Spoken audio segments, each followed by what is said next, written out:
क्या इंश्योरेंस में पैसे इन्वेस्ट करना सही है? क्या इंश्योरेंस कंपनी हमसे सिर्फ पैसे कमाना चाहती है? क्या सच में इंश्योरेंस कंपनी हमें क्लेम देती है? और किसे इंश्योरेंस लेना चाहिए? क्या आपसे कोई कहे कि आपकी फर्स्ट सैलरी से सबसे पहले इंश्योरेंस लो, तो आपका जवाब क्या होगा? अभी नहीं यार, अभी तो बहुत काम बाकी है, नेक्स्ट मंथ सोचूंगा। लेकिन हमको बोलना कुछ और चाहिए, लेकिन क्या? इन्हीं सब सवालों के जवाब आज हम जानेंगे इस वीडियो में। तो अंत तक बने रहिए इस वीडियो में, क्योंकि आज मैं बताने वाला हूँ इंश्योरेंस की पूरी सच्चाई। उससे पहले आपको बता दें कि आप सब देख रहे हैं राजोपीडिया और मैं हूँ राज। तो आइए चलते हैं और जानते हैं इंश्योरेंस की पूरी सच्चाई। एक इंसान की ख्वाहिश क्या होती है? एक अच्छी सी जॉब हो या बिजनेस हो, ले एक बड़ी सी गाड़ी हो, एक बड़ी सी गाड़ी हो, एक सुंदर सा घर हो, ढेर सारे बैंक बैलेंस हो और एक प्यारी सी फैमिली हो। इसके लिए हम दिन रात मेहनत करते हैं और पैसे सेविंग करते रहते हैं। लेकिन कहते हैं ना, वक्त हमेशा एक जैसा नहीं रहता, दुनिया बदलते रहती है। और अचानक से देश में, संसार में कोई ऐसी पेंडेमिक आ जाती है जो इंसान की ज़िंदगी ख़राब कर देती है। और इंसान सोच में पड़ जाता है कि हमारी सारी सेविंग हॉस्पिटल में एक्सपेंड हो जाती है, या किसी वजह से हमें हमेशा के लिए इस दुनिया से जाना पड़ जाता है। अरे ये क्या हुआ? ये सब तो सोचा ही नहीं था। अभी क्यों? अभी तो बहुत सारी काम बाकी है। बच्चों के बेटर एजुकेशंस के लिए स्कूल फीस बाकी है। होम लोन तो अभी अभी लिया था हमने, उसके सारी ईएमआईज बाकी हैं।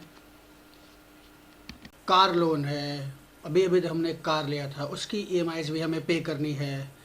इसकी चिंता सताए रहती है इंसान को। और फिर वक्त बस ऐसे ही गुजरते चला जाता है और इंसान सिर्फ ये सोचते रहता है कि कैसे होगा ये सब, क्या करूँगा अब, किस तरह से सॉल्यूशन आएगा इन चीज़ों की, और अब क्या करना होगा मुझे। बस इसी सोच में इंसान हमेशा डूबा रहता है और इसी परेशानियों के साथ इंसान अपनी वक्त गुजारता चला जाता है। फिर उसे अचानक ये याद आता है कि किसी ने कहा था इंश्योरेंस इंश्योरेंस इसी तरह की परेशानियों से तो इंसान को मुक्ति दिलाता है।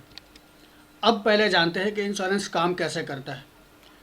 इंश्योरेंस हर कस्टमर से एक नॉमिनल प्रीमियम कलेक्ट करता है और कहता है कि अगर हमारे कस्टमर को कुछ हो गया तो उस कस्टमर को हम एक बड़ा सा अमाउंट देंगे, जिससे कि हमारे कस्टमर की सारी ख्वाब, सारी प्रॉब्लम्स दूर हो जाए।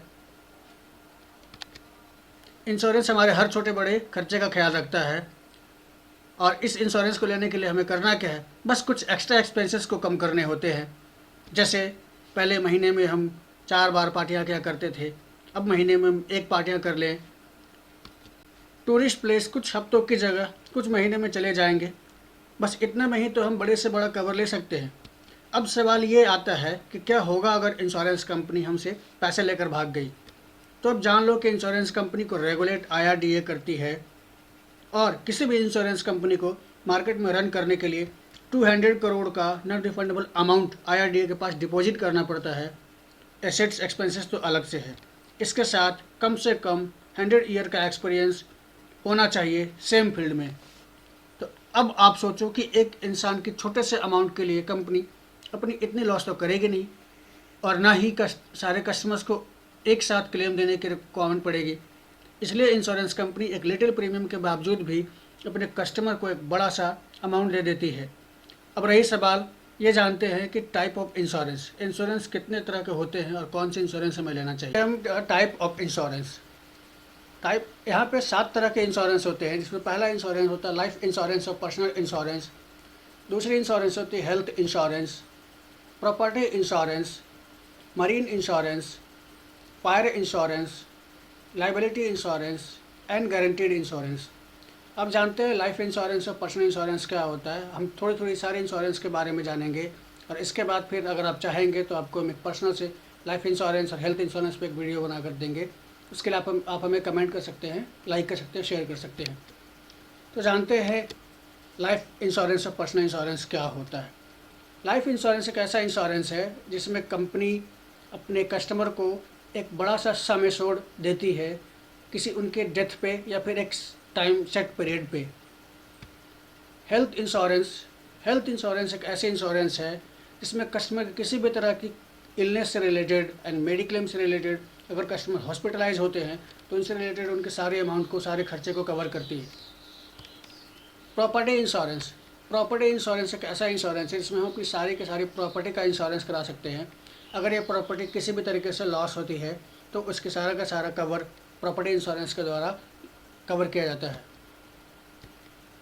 मरीन इंश्योरेंस, दुनिया का सबसे पहला इंश्योरेंस मरीन इंश्योरेंस था, जिसमें कि किसी भी तरह का cargo services, vessels, ship services की इंश्योरेंस की जाती है। फायर इंश्योरेंस, किसी भी तरह का प्रोडक्ट, किसी भी तरह की प्रॉपर्टी जो हमारी है, अगर वो आग लगने से जल जाती है और लॉस हो जाती है तो उस तरह की लॉस को फायर इंश्योरेंस कवर करती है। लाइबिलिटी इंश्योरेंस, हर इंसान के ऊपर कुछ ना कुछ एक लाइबिलिटी होता है, किसी भी तरह की चीज़ों के लिए, किसी भी तरह की प्रॉपर्टी के लिए, किसी भी तरह के सामान की अगर किसी तरह से लॉस होती है तो उसके लिए लाइबिलिटी इंश्योरेंस लाइबल होता है। गारंटी इंश्योरेंस, ये एक गारंटीड है, किसी भी तरह के ऑर्गेनाइजेशन के लिए, किसी भी तरह की कंपनी की एक गारंटी के लिए एक इंश्योरेंस दी जाती है, इसका कवर गारंटी इंश्योरेंस के द्वारा किया जाता है। तो आई होप आपको इंश्योरेंस के बारे में समझ में आ गया होगा। आप में कितने लोगों ने अभी तक इंश्योरेंस करवाया है, कृपया हमें कमेंट करके बताएं। और अगर आपने अभी तक इंश्योरेंस नहीं करवाया है तो अपने आप को इंश्योर करना स्टार्ट कर दें। तब तक के लिए धन्यवाद। जय हिंद।